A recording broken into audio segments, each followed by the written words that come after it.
IIT से ज्यादा ऊपर रैंकिंग स्टैनफोर्ड, हार्वर्ड इन सब की आती है, राइट? एंड इनका एडमिशन प्रोसेस ऐसा बिल्कुल नहीं है कि आप कोई एग्जाम लिखोगे एमसीक्यू वाला, उसमें टिक वगैरह मारोगे और एडमिशन हो जाएगा। उसमें एडमिशन होता है आपके बेसिस पे, आपने हाई स्कूल में क्या करा, 9, 10, 11, 12, वो 4 साल देखते हैं। अच्छा। मान लीजिए आप एडवांस का पेपर देने गए, ठीक है, अब 6 घंटे आपकी पूरी जिंदगी डिफाइन कर देते हैं कि आपने पूरे स्कूल में क्या सीखा। बट जो बाहर के इंस्टीट्यूशंस हैं जिनसे हमने देखा, मार्क ज़करबर्ग जैसे लोग, अभी हम सेलिब्रेट करते हैं कि सारे सीईओज इंडियंस हैं, बट सारे फाउंडर्स अमेरिकन हैं। अगर हम मेन टॉपिक पर आए, जिस वजह से लोग आपको जानना शुरू किए, right, the Rajasthan Vidhan Sabha assembly.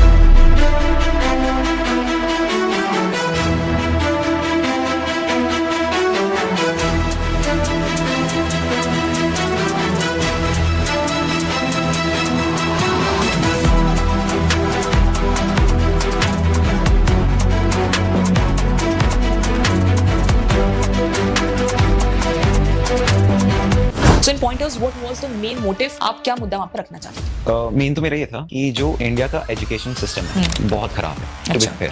मतलब पहले ऐसा होता था कि Indian education system, Nalanda university की अगर मैं बात करूँ, टॉप नॉच, स्टैनफोर्ड, हार्वर्ड कहीं नहीं उसके सामने। अब देखो इंडिया के जो टॉप आईआईटीज हैं, मतलब एक तो मैं 15-20 लाख बच्चों से कम्पीट करूँ, उसके बाद मैं रैंक 1 भी ले आऊँ, रैंक 1 ला के भी मैं इंडिया की यूनिवर्सिटी में जाऊँ, उसके बाद भी मैं ऐसी यूनिवर्सिटी में हूँ जो वर्ल्ड में 150 या 170 रैंक पे है। क्या फायदा है? आप इंस्टाग्राम पे जाओगे, आपकी फीड में क्या मिलता है आपको? लोग डांस कर रहे होते हैं, लोग बाइक चला रहे होते हैं, The cringe type of video. Cringe type से वीडियो। बट चाइना में क्या है, अगर मैं चाइना से कंपेयर करूँ, सेम पॉपुलेशन ऑलमोस्ट, उनका अपना टिकटॉक चलता है, वहाँ पे आते हैं कि कौन सा मेडल जीत क्या रहा है, कौन से स्पोर्ट्स में क्या कर रहा है, कोई अपने ऊपर कैसे ध्यान दे रहा है। अगर ऐसी रेगुलेशंस इंडिया में भी आ जाए कि ये जो थोड़ा क्रिंज वीडियो, कोई क्रिंज वीडियो बना देते हैं, उस पे आ जाते हैं 150-200 मिलियन व्यूज, कोई अच्छे काम की We talk about the social media influencers जो अभी हैं। उनका ये जो कहना है कि हमें पॉलिटिक्स से कुछ लेना देना नहीं है, आई think that is the frustration जो That is a pain in the voice. हाँ, दैट इज द फ्रस्ट्रेशन जो over the years they have faced, कि इंसान गुस्से में कह देता है ना, मेरे को पढ़ाई लिखाई नहीं करनी, मैं जा रहा हूँ सब छोड़ के। वो गुस्सा होता है, थोड़े दिन बाद उसे समझ में आता है कि नहीं, पढ़ाई इंपॉर्टेंट है एंड उस पर फोकस करना चाहिए। वैसे आई थिंक यूथ को भी समझना चाहिए कि पॉलिटिक्स में अगर आप इंटरेस्ट रखोगे, पॉलिटिक्स के बारे में सोचोगे, तभी आप ये सारे चेंजेस ला पाओगे।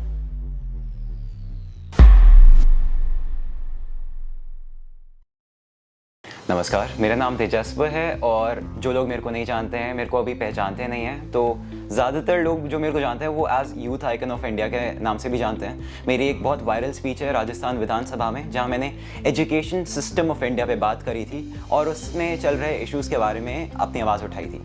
उसके साथ साथ मैं अपने स्कूल का अभी करंट हेड बॉय हूँ, मैं मिराकी सोसाइटी का वाइस प्रेसिडेंट रह चुका हूँ, मैं सीनियर डायरेक्टर हूँ ऑफ RGMUN क्लब, और मैं एक एस्पिरेंट हूँ जो ऐसी एस्पिरेशन रखता है कि मैं आगे जाके सोसाइटी की तरफ वापस कंट्रीब्यूट करूँगा। बिकॉज इमोर्टैलिटी ये नहीं होता कि आप कितनी देर तक अर्थ पे फिजिकली प्रेजेंट हैं, इट मीन्स कि आपकी मेमोरीज जो लोगों में रहती है वो कितने साल तक रहती है। हेलो सर, सबसे पहले कैसे हैं आप? मैं बहुत अच्छा हूँ, आप बताइए आप कैसे हैं? मैं भी ठीक हूँ। फर्स्टली अभी हमने पॉडकास्ट की शुरुआत ही करी है, तो can I call you like Tejasv? Is it okay with you? Definitely, आप तेजस्व बुलाओ, वो ज़्यादा कंफर्टेबल रहेगा। ज़्यादा comfortable, okay. So how is life going right now?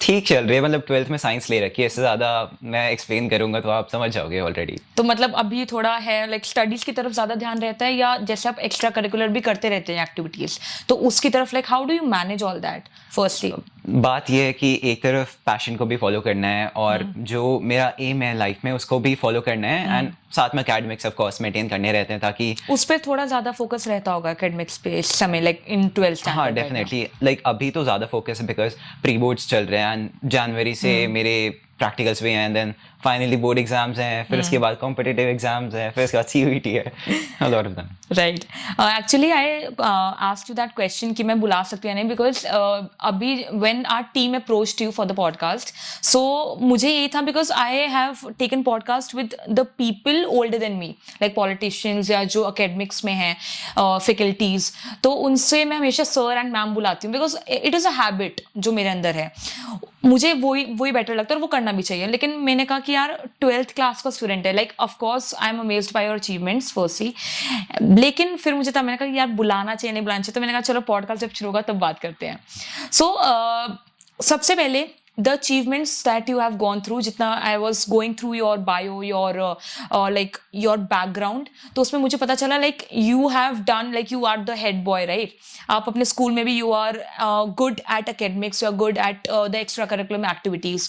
तो first ही, क्योंकि जब अगर मैं अपना पर्सनल एक्सपीरियंस बताऊं तो 12th जब मैं सोचती हूँ, जब एकदम मैंने आपको सोचा कि आप 12th स्टैंडर्ड में, बिकॉज लगते नहीं हो आप, है ना, तो मैंने जब सोचा कि आप 12th में है तो मेरे एकदम दिमाग में आया flashback when I was in 12th, क्योंकि तब मुझे ये था कि उस समय पर, अगर मैं फ्रैंकली बात करूं, गर्लफ्रेंड बॉयफ्रेंड रहते हैं ना, आप ज्यादा चीजों में, इतना पढ़ाई में नहीं ध्यान रहता।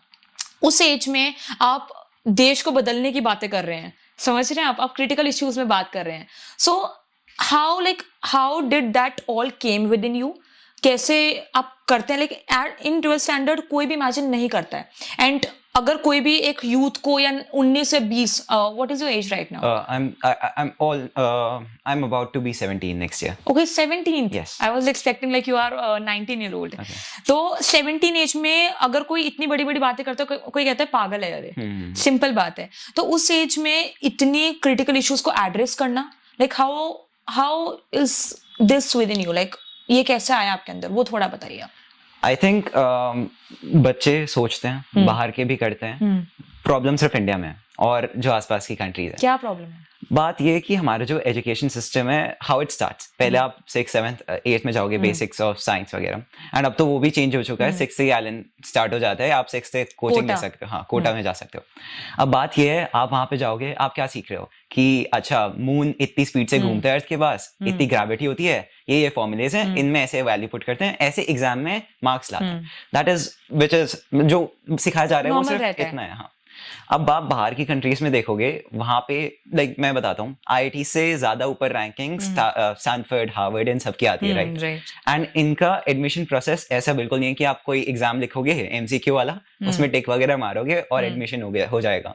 उसमें एडमिशन होता है आपके बेसिस पे, आपने हाई स्कूल में क्या करा, 9th 10th 11th 12th, वो 4 साल देखते हैं। अच्छा, मान लीजिए आप एडवांस का पेपर देने गए, ठीक है, अब 6 घंटे आपकी पूरी जिंदगी डिफाइन कर देते हैं कि आपने पूरे स्कूल में क्या सीखा, 6 घंटे वो डिफाइन कर रहे हैं। बट जो बाहर के इंस्टीट्यूशंस हैं, जिनसे हमने देखे मार्क ज़करबर्ग जैसे लोग, अभी हम सेलिब्रेट करते हैं कि सारे सीईओज इंडियंस हैं, बट सारे फाउंडर्स अमेरिकन हैं, राइट? तो उनका सिलेक्शन प्रोसेस रहता है कि आपने पूरे हाई स्कूल में क्या करा, आपने एक्स्ट्रा करिकुलर एक्टिविटीज क्या करी। सो बाहर के बच्चे जब एक्शन ले रहे हैं, तो I thought why not, India में भी हमें एक्शन लेना चाहिए, तभी इंडिया आगे ट्रांसफॉर्म हो। अगर हम मेन टॉपिक पर आए, जिस वजह से लोग आपको जानना शुरू किए, right, the Rajasthan Vidhan Sabha assembly, right? So basically वो यूथ पार्लियामेंट जब ऑर्गेनाइज हुआ, और if I am not wrong कि 181 स्टूडेंट्स उसमें एनरोल किए थे, एंड उन्होंने वहां पर डिफरेंट टॉपिक्स पे बातचीत करी, राइट? तो उसके बाद डू यू लाइक अराउंड जो आपने स्पीच दी, उसके बाद around 55 million viewers sparked like interest in your speech, sparked the interest in your confidence basically, and एकदम से वो boom जैसा रहता है, वो हुआ। So firstly ये question रहेगा कि आपने expect करा था कि ऐसा होगा?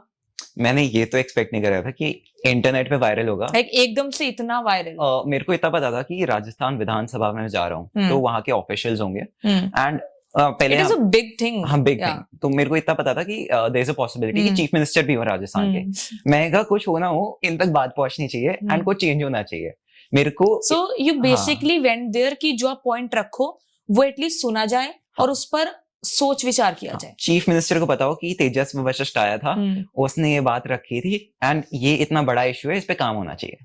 तो एक आप अपना मार्क छोड़कर जाना चाहते थे। हाँ। And you did that successfully, right? I think so. So what was the feeling? Firstly, पहले आप aware नहीं थे, right?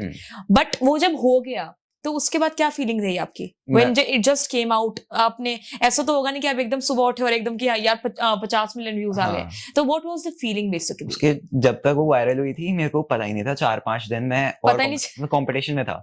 तो पहले जयपुर में 3 दिन था मैं यूथ पार्लियामेंट में, फिर मैं वापस गाजियाबाद आया, उसके बाद मैं फिर से जयपुर गया था दूसरे डिबेट कंपटीशन के लिए। तो इस टाइम बिकॉज स्कूल के साथ जा रहा हूँ, इतना फोन वगैरह होता नहीं है, तो पता ही नहीं था, बस मेरे को बाकियों से सुनने आ रहा था। पूरा दिन वो कॉन्फ्रेंस रहती है। हाँ, कि ये इंस्टाग्राम पे ऐसे कुछ रील वगैरह है, वो काफी लोगों ने देखा। मैंने कहा अच्छा होगा 2 लाख 3 लाख व्यूज होंगे। फिर मैं वापस आया, मैंने देखा अच्छा 10 मिलियन 1 करोड़ व्यूज हो गए, और देखते ही देखते वो 10 मिलियन से 1 मिलियन लाइक्स भी आ गए। Brute also posted, right? Brute के बाद से आई गेस वो ज्यादा उठा, उससे पहले इट वाज फाइन। एक और रिपोर्टर थे, उन्होंने डाला था, उन पे थे 5-6 लाख व्यूज थे। फिर मैंने लिंक्डइन पे पोस्ट करा, लिंक्डइन पे पोस्ट करने के बाद ब्रूट के ऊपर वो वीडियो आ गई। मैं दोस्त के बर्थडे में था, मेरे को किसी ने मैसेज भेजा, भाई ये क्या हो रहा है? फिर वहां से मैंने दोस्त वगैरह ज्यादा करते होंगे कि यार ये देख, मतलब एक होता है ना कि मान लो अगर मेरी कोई फ्रेंड है और एकदम वो स्पीच देकर आई और एकदम से वो वायरल चीज हो गई, तो मैं कहूंगी ना कि यार देख तेरी वीडियो वायरल हुई, तो एकदम दोस्त, आप हर दिन किसी के साथ जा रहे हो तो एक अच्छी फीलिंग भी रहती है। अगर आपके एक ट्रस्ट वर्दी दोस्त हैं तो वो चीज काफी like it is a very एक ऐसी फीलिंग जो हम शायद शब्दों में बयान ना कर पाए। सही बात है। जब वो वीडियो वायरल हुई, जब लोगों ने देखा, लोगों ने सुना, तो मोस्ट ऑफ द पीपल, कहीं ना कहीं यूथ ज्यादा थी जो आपको सुन रही थी उस वीडियो में, राइट? वो ज्यादा रेजोनेट कर पा रही थी आपसे, रिलेट कर पा रही थी। तो कहीं ना कहीं ये भी, जब मैं कमेंट स्क्रॉल डाउन कर रही थी कल परसों में, तो मैंने ये भी देखा कि कहीं ना कहीं ऑडियंस को आपका कॉन्फिडेंस बहुत अच्छा लगा, लेकिन कहीं ना कहीं वो कॉन्फिडेंस के पीछे आपने क्या मुद्दा रखा वो समझना शायद भूल गए। ये हो सकता है क्योंकि बेसिकली अगर मान लो आप 17 साल के हैं, राइट? तो अगर कोई 16 या कोई 19 या 20 साल का कोई भी इंसान है, कोई भी यूथ है, स्टूडेंट है, अगर वो वीडियो देख रहा होगा तो उसको होगा कि यार कितने कॉन्फिडेंस से बोल रहा है, मुझे कॉन्फिडेंस चाहिए, बॉडी ये पर्सनैलिटी चाहिए मुझे। लेकिन किस बारे में आप जो वहां पे मुद्दा रखना चाहते थे, जैसा आप भी बोल रहे थे, तो वो मुद्दा कहीं ना कहीं टाइम भी ओवर हो गया था, राइट? तो उस वजह से भी वो मुद्दा कहीं ना कहीं एक साइड अपार्ट हो गया in the view of the audience. तो यही मैं ये जानना चाहती हूँ कि इन पॉइंटर्स जो आपने इमोशन रेज किया वो क्या था बेसिकली, आप क्या मुद्दा वहां पर बोलना चाहते थे, और उसके बाद जो आपका टाइम ओवर की वजह से आप नहीं बोल पाए। आई think that this podcast is a place कि आप यहाँ पर वो जो रेस्ट थिंग नहीं आप वहां पर बोल पाए वो आप यहाँ पर बोल सकते हैं। So in pointers what was the main motive, आप क्या मुद्दा वहां पर रखना चाहते थे? मेन तो मेरा ये था कि जो इंडिया का एजुकेशन सिस्टम है बहुत खराब है, टू बी फेयर। मतलब पहले ऐसा होता था कि Indian education system, Nalanda university की अगर मैं बात करूं, टॉप नॉच, स्टैनफोर्ड, हार्वर्ड कहीं नहीं उसके सामने। अब देखो इंडिया के जो टॉप IITs हैं, मतलब एक तो मैं 15-20 लाख बच्चों से compete करूं, उसके बाद मैं रैंक 1 भी ले आऊं, रैंक 1 लाके भी मैं इंडिया की यूनिवर्सिटी में जाऊं, उसके बाद भी मैं ऐसी यूनिवर्सिटी में हूं जो वर्ल्ड में 150 या 170 रैंक पे है, क्या फायदा है? ठीक है, तो मैं ये चाहता था कि इंडिया में चेंजेस आए और ऐसी चीजें मिले इंडिया को कि हम भी टॉप में आ पाए। कि अगर मैं देखूं जो टॉप यूनिवर्सिटीज हैं, चाइना की भी आती हैं, हम कंपैरिजन करते हैं पाकिस्तान में क्या हो रहा है। ये फेयर नहीं बनता। ये तो वो बात होगी, अगर आपकी मान लो 50% मार्क्स आ रहे हैं क्लास में, तो आप वो देखोगे अरे तो अपना ना देख के किसी और कमियां निकालते हैं, वो तो फेल हो गया। आपको टॉपर को देखना चाहिए कि टॉपर कितना है, तो मेरे को भी उससे कम्पीट करना है। After like if we talk about the past few years, तो कहीं ना कहीं इंडिया, लोग कहते हैं कि प्रोग्रेसिव हुआ है इन मेनी एस्पेक्ट्स। अगर हम देखें हाईवेज बन रहे हैं, इंडस्ट्रीज बन रही हैं, लेकिन वहीं कि मैं अगर रेलवे स्टेशन की भी एक बात करूं तो वहां पर लोगों के पास जनरल डब्बे कम है, पहली बात, ठीक है। वहां पर ट्रेन्स में मैं आपको फेस्टिवल सीजन की भी बात नहीं कर रही हूँ, ऑन नॉर्मल दिन जब मैं लोगों से मैंने इंटरेक्ट किया रेलवे स्टेशन पर जाकर, तो उनका भी ये कहना था कि नॉर्मल दिनों पर भी इतनी ही भीड़ रहती है, लोगों को जो टॉयलेट के डिब्बे होते हैं वहां पर बैठ के जाना पड़ता है। तो कहीं ना कहीं वो मुझे लगता है कि हाईवेज और इंडस्ट्रीज पे जो वो फोकस कर रहे हैं, उसी के साथ साथ उनको जो मेन चीज है, मेनली जो जनता है, उनकी जो प्रॉब्लम्स है, जैसे ट्रेन में हर कोई सफर करता है, हेल्थ की हर को दिक्कत होती है, तो एटलीस्ट उस पर फोकस करना जरूरी है इस पॉइंट ऑफ टाइम पर, जो वो नहीं कर रही है। जो रूलिंग पार्टी, अगर मैं बेसिकली रूलिंग पार्टी को बोलूं, क्योंकि उसके पास ही पावर है इस समय बोलने की, तो कहीं ना कहीं उस पर ध्यान देने की जरूरत है। सही बात है। ट्रेन में हर कोई सफर करता है, साथ में सफर भी करता है। मैं बीजेपी की बात करूं, उन्होंने रेलवे में आई मस्ट से बहुत अच्छा काम करा है, बहुत बढ़िया काम करा है। ट्रेन्स चलाई हैं, स्पेशल ट्रेन्स चलाई हैं, लेकिन लोगों का यही कहना है कि अगर मान लो उन्होंने 200 स्पेशल ट्रेन्स चलाई हैं, 200 की 200 ट्रेन्स एक ही स्टेशन पर नहीं आ सकती, और कहीं ना कहीं लोग भी विश्वास नहीं करते उन ट्रेन्स पर कि वो रुकेगी भी उस स्टेशन पर, नहीं रुकेगी, ये होता है। तो स्पेशल ट्रेन्स के साथ अगर वो नॉर्मल जो ट्रेन्स चल रही हैं, लोगों का कहना ये था कि अगर उनमें ही वो जनरल डब्बे बढ़ाएं तो वो ज्यादा बेटर रहता है। या अगर हम हेल्थ सेक्टर की बात लेते हैं, तो हम देखते हैं कि मान लो अगर आज गाजियाबाद में जैसे इलेक्शंस हो रहे हैं, आज 20 नवंबर है, तो वहां पर भी कुछ लोगों का यही कहना है, जैसे I was scrolling down the videos and the views of the people, so उनका ही कहना है कि कहीं ना कहीं अस्पताल नहीं है, महिलाओं की सुरक्षा यहाँ पर नहीं है, और उसके बाद भी उनको किसी न किसी को वोट करना है, that is mandatory to do.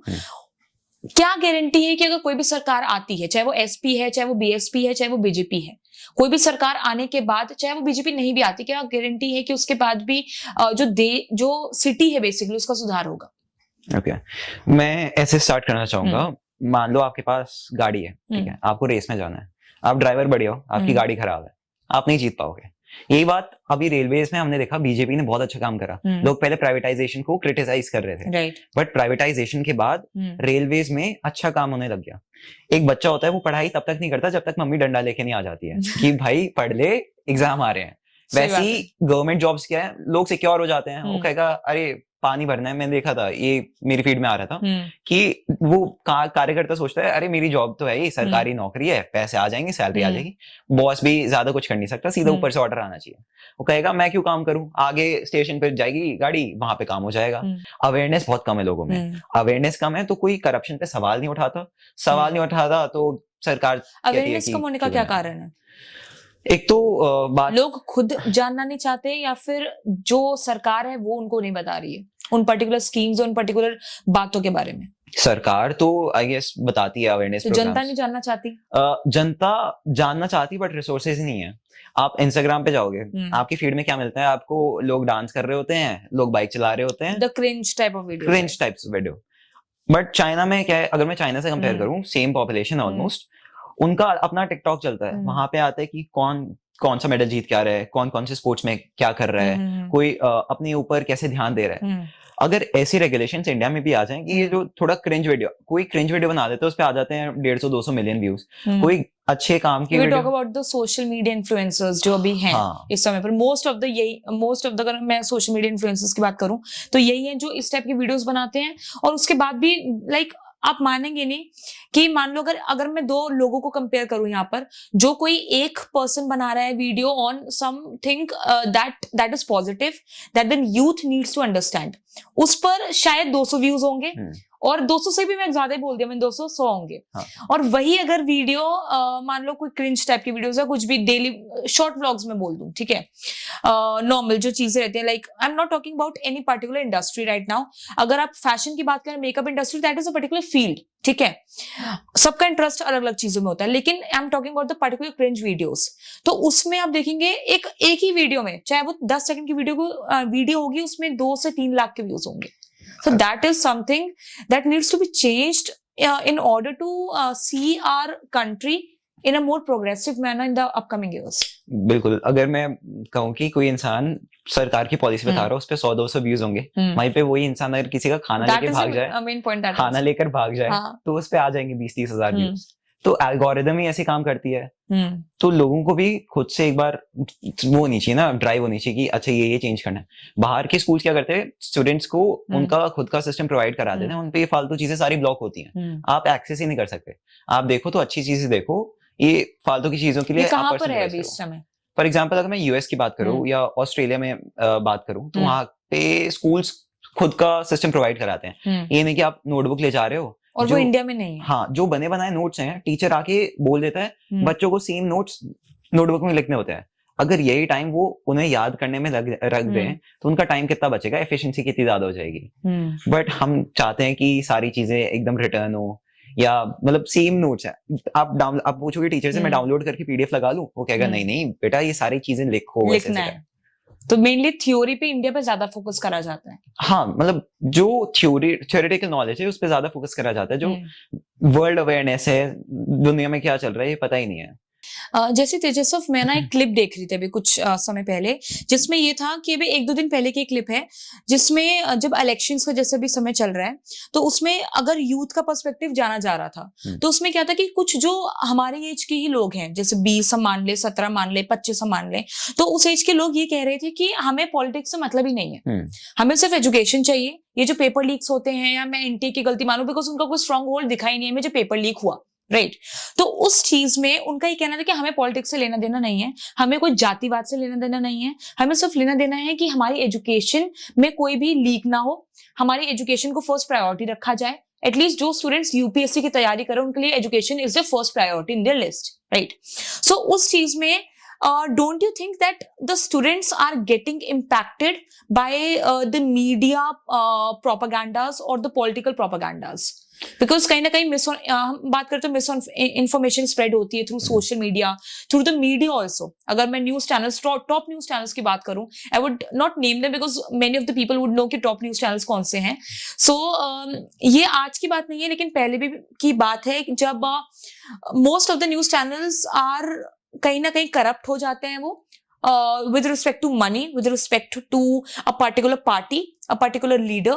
That is very wrong firstly. तो don't you think कि कहीं ना कहीं जो misinformation spread हो रही है उससे कहीं ना कहीं जो students हैं हमारी एज के, they are getting impacted by the media or the political propagandas?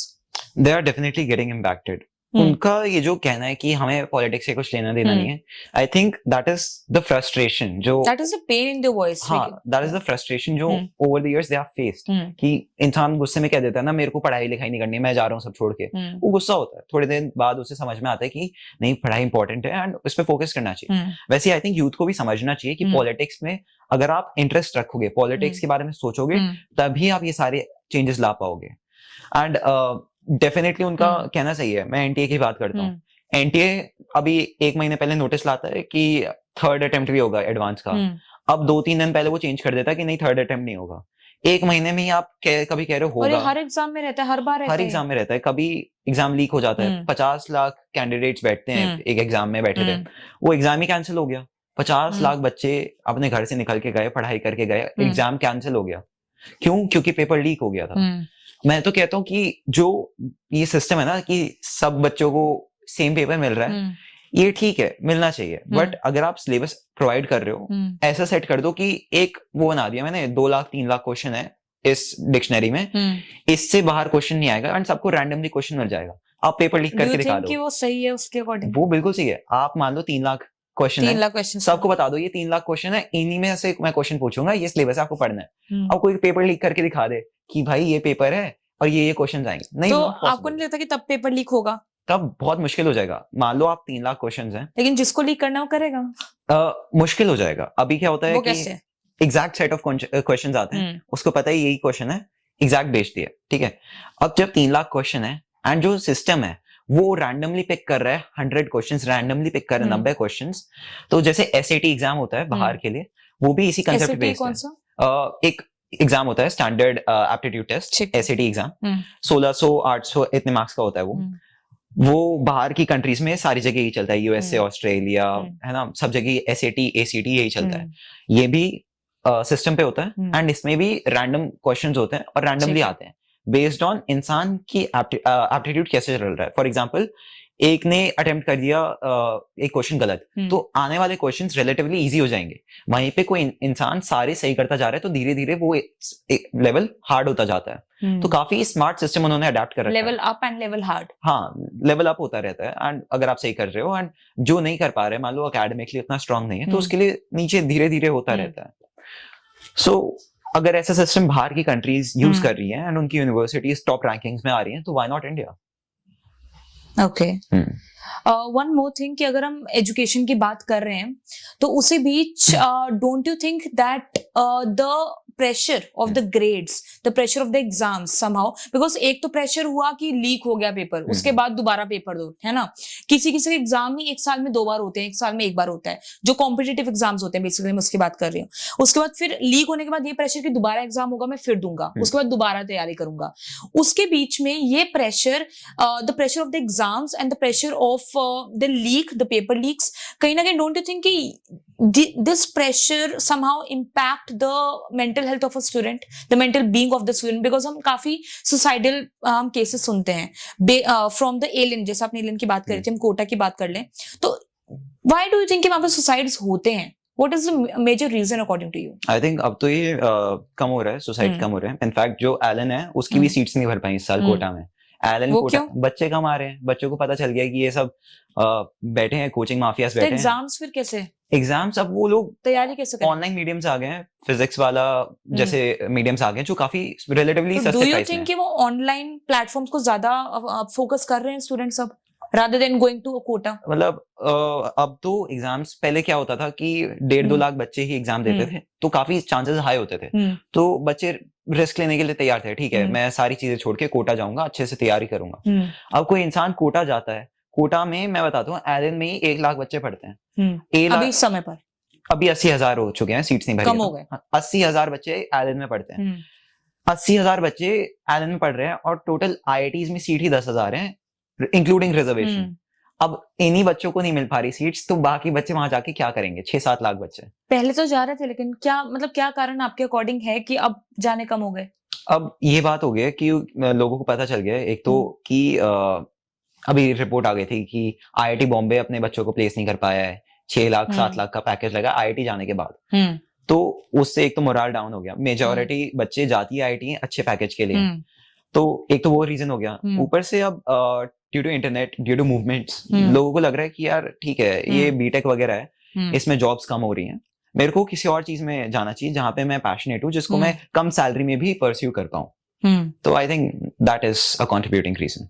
अगर हम बात करें एजुकेशनल प्लेटफॉर्म्स की, आपने कहा कि कहीं ना कहीं बिकॉज कोटा एलियन की वजह से फेमस है, ठीक है, मेजर रीजन वही है अगर हम सब देखें तो उसके भी जैसा आपने ऑनलाइन एजुकेशन प्लेटफॉर्म्स की बात करी, तो मेजर जो मेरे दिमाग में आते हैं पहले अनअकैडमी, बायजूस, पीडब्ल्यू, राइट, ये मेजर 3 आते हैं अगर मैं टॉप 3 पे देखूं। बायजूस का बीच में कहीं ना कहीं खत्म होने का भी एक कगार थी। उसके बाद अनअकैडमी को हम देखें तो पीडब्ल्यू ने क्या किया कि कहीं ना कहीं जो 2 या 3 लाख के कोर्सेज थे उसको वो 2-3 हजार मतलब बहुत एक्सेसिबल कर दिया स्टूडेंट्स के लिए, कोई भी एजुकेशन को अफोर्ड करना, कोई भी एजुकेशन को सीखना, राइट।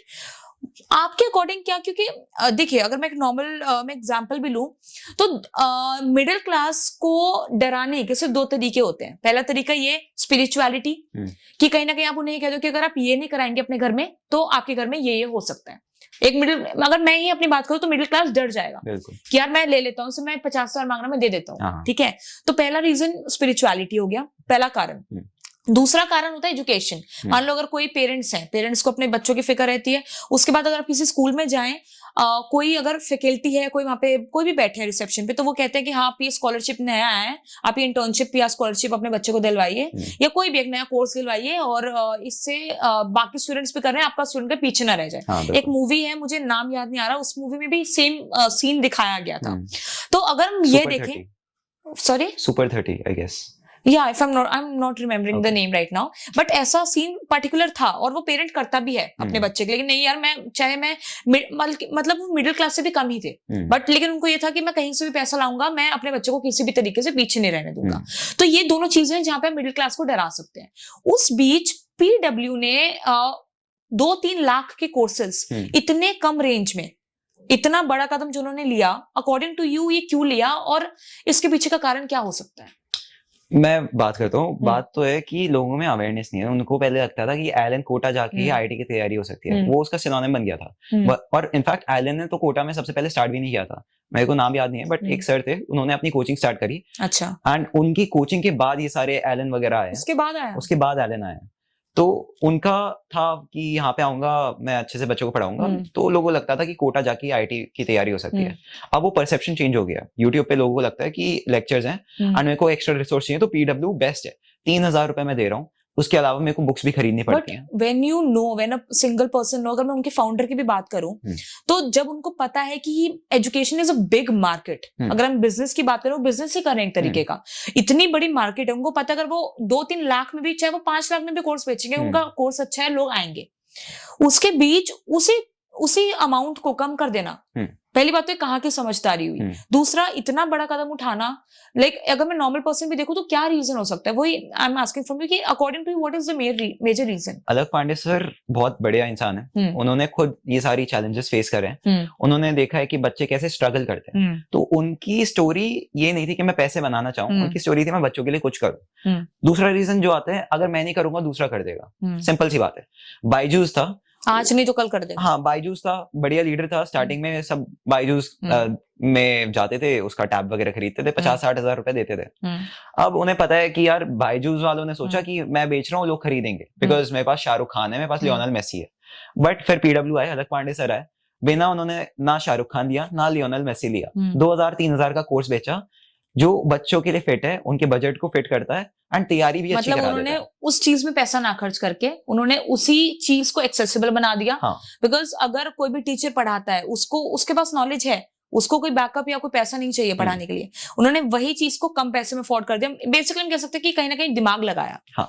और उससे उनके पास ज्यादा बच्चा भी आया। वो समझते हैं कि कस्टमर इज द किंग, मैं राजा नहीं हूँ, कस्टमर राजा है। You have to serve your customer. हाँ, आपको कस्टमर को सर्व करना है। अगर मैं किसी को अपना मान लो चाय बना के पिला रहा हूँ, मैं सोच रहा हूँ नहीं मैं मीठी चाय पीता हूँ, मैं बहुत चीनी डाल दूंगा और उसको दूं, और वो ना पसंद करे, बट आप सोचो कि नहीं मैं बना रहा हूँ तो वो उसको पीनी पड़ेगी। दूसरा आएगा साइड में टी स्टॉल खोलेगा और मेरे से अच्छी चाय बेचेगा, सस्ते में बेचेगा, तो ऑफ कोर्स उसके पास चला जाएगा। ये आई थिंक ये अच्छी चीज है जो इंडिया ऑफर करता है, जो सीसीआई है वो ऑफर करता है।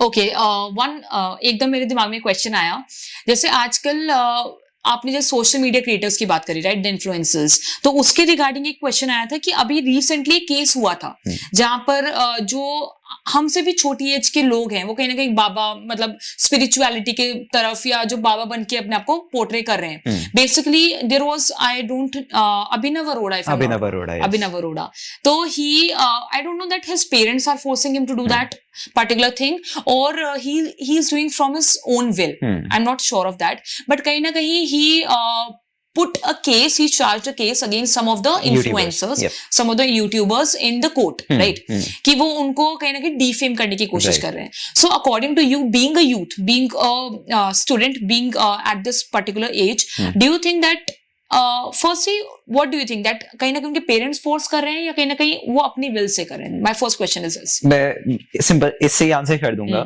एक बच्चा तो इतनी समझ नहीं रखता कि वो जाएगा कोर्ट में और डेफेमेशन फाइल कर देगा। सो ऑफ कोर्स इसके पीछे कुछ फोर्सेस हो सकते हैं जिसकी वजह से ऐसे एक्शन रिगार्डिंग द फेम जो नहीं मिल सकता इसके बाद, मे बी बिकॉज अगर कोई इंसान है जो नॉर्मल जिंदगी जी रहा है, उसको अचानक से इतना फेम मिल रहा है, अचानक से इतने पैसे मिल रहे हैं, क्यों ना करेगा? तो लोगों को खुद रियलाइज करना चाहिए कि जो हम चीज सपोर्ट कर रहे हैं, जैसे हम वायरल कर रहे हैं, वो वायरल होने लायक है भी या नहीं। एंड ऑफ कोर्स गवर्नमेंट को भी रेगुलेट करना चाहिए कि एल्गोरिथम्स कैसे वर्क करती हैं। But if coming to my second question, if I say that spirituality and going into this line is not wrong, right? And we somehow worship this line, right? But on the other hand, at this age, like speaking such things, जो मैंने आपको भी बोला था, like at this age अगर कोई ऐसी बातें बोलता है या कोई ऐसा जो भी वेशभूषा वो लेकर चल रहे हैं, do you think that this is right in some other way? नहीं, it is definitely not right. And what is the reason according to you? Internet babas हैं, वो वैसे तो सबको ज्ञान देते हैं, ज्यादातर फेक हैं, वो सबको ज्ञान देते हैं कि ये माया है, इससे दूर रहो, खुद लुई विटॉन के बैग्स लेके घूम रहे होते हैं, आप समझ गए होंगे। एंड वहीं पे जय किशोरी जी की हमने एक वीडियो देखी थी जिसमें उनका एक बैग काफी वायरल हुआ था। हाँ, हो सकता है, राइट। सो हो सकता है। एंड इनफैक्ट सिर्फ इंटरनेट बाबाज नहीं, जो लोगों को लूट रहे हैं, ये आप मथुरा चले जाइए, मथुरा में आप देखेंगे कि पंडित जी बैठे होते हैं, वो लोगों से पैसे चार्ज करते हैं कि ये भगवान जी का प्रसाद है, आपको प्रसाद चाहिए तो मेरे को पैसे दो, उसके बाद ही मिलेगा।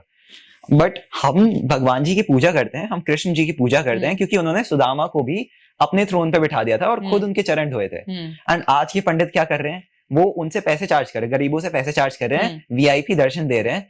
आई डोंट थिंक कि दैट इज राइट। जो रिलीजन चीजें हैं वो ज्यादातर गलत दिशा में चली गई हैं। ऑफ कोर्स कलयुग चल रहा है, तो बेसिकली इस एज में ये सब करना गलत है या फिर वैसे भी किसी एज में भी नहीं करना चाहिए? अगर आप किसी को मिसलीड कर रहे हो, किसी को ऐसे दिखा रहे हो, मान लो भले ही पॉलिटिक्स में हो कि मेरे ये आइडियोलॉजी है, मैं ये करूंगा, लोगों को मिसलीड कर रहे हो, बट आप वैसा ना करो या आप वैसे ना हो, तो that is impersonating, that is totally not acceptable. अगर कोई, हाँ, वहीं पे अभी एक कंट्रोवर्शियल इन्फ्लुएंसर है, वो गाड़ी बड़ी तेज चलाते हैं, लोगों को आपने देखा होगा हाईवे पे उड़ा देते हैं, ठीक है? ओके।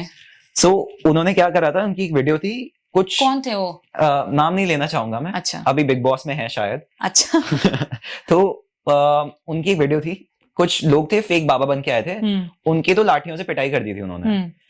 इतना भी हमें नहीं करना चाहिए, बट अगर हाँ गुड है, अच्छी बात है कि उन्होंने कम से कम इस बारे में अवेयरनेस फैलाई कि लोग ऐसे काम कर रहे हैं। वहीं पे दूसरे इन्फ्लुएंसर थे, वो उन्होंने देखा कि कोई जैन कल्चर के बाबा थे, उनका मजाक बना रहे हैं based on his dressing. I think India में वो एक्सेप्टेबल नहीं है।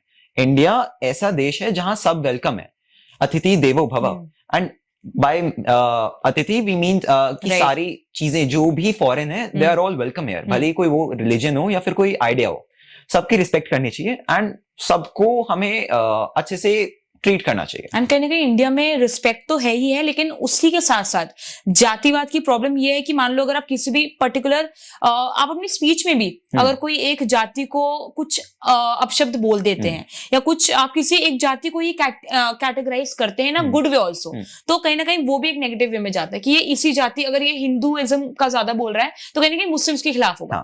लोग ये परसेप्शन खुद ही बना लेते हैं चाहे आपने बोला ना हो। और अगर आप वही आप फॉर एग्जाम्पल अगर आप हिंदू कम्युनिटी को ही गलत बोल रहे हैं तो लोग आपको क्रिटिसाइज करना शुरू कर देंगे based on that particular sentence और that particular line, not knowing the background story of it, not knowing the backstory of it or the perspective of it. लोगों को रियलिटी फेस करना पसंद नहीं है, उन्हें वो पसंद आता है जो उनके मतलब की बात करते हैं।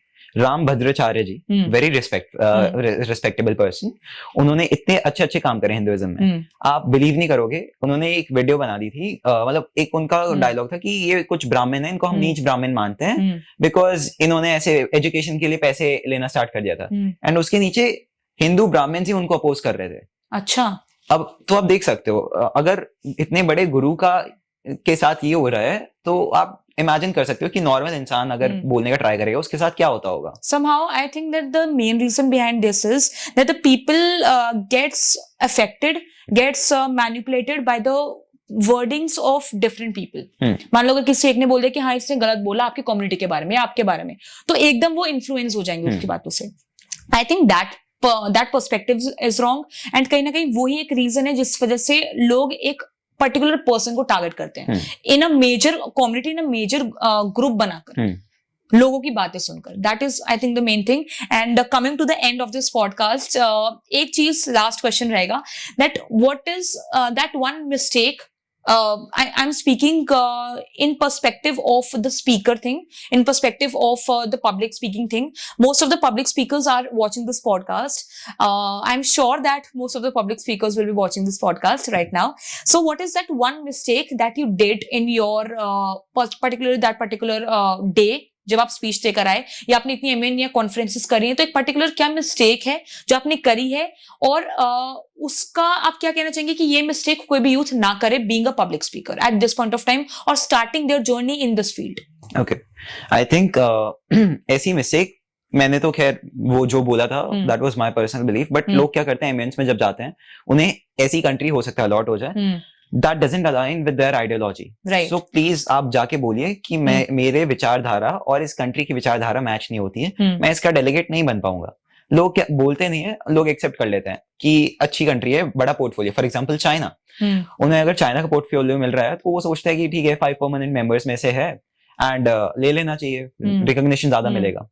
फिर जब लोग बोलते हैं तो उनके बात में वो कॉन्फिडेंस नहीं आता, क्योंकि उन्हें मन से पता होता है कि जो मैं बोल रहा हूँ वो सही नहीं है।